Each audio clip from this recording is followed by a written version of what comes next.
तर एक धक्कादायक बातमी समोर येते। भर रस्त्यात भावानं बहिणीचा खून केलाय। गळा आवळून त्यानं बहिणीची हत्या केली आहे।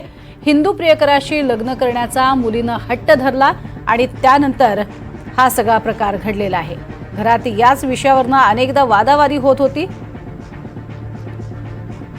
मेरठच्या इंसोली पोलीस स्टेशनमध्ये भावाविरोधात गुन्हा दाखल झालाय।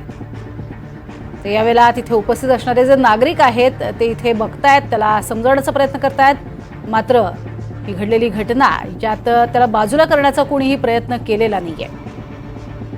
भर रस्त्यात ही सगळी घटना घडलेली आहे आणि संपूर्ण प्रकार हा घडत असताना लोक मात्र बघ्याची भूमिका घेत आहेत। कोणीही त्या मुलीला वाचवण्याचा प्रयत्न केलेला नाहीये। ही मुस्लिम तरुणी होती, हिंदू प्रियकरासोबत राहण्याचा तिचा हट्ट होता आणि त्यामुळे हा सगळा प्रकार घडलाय।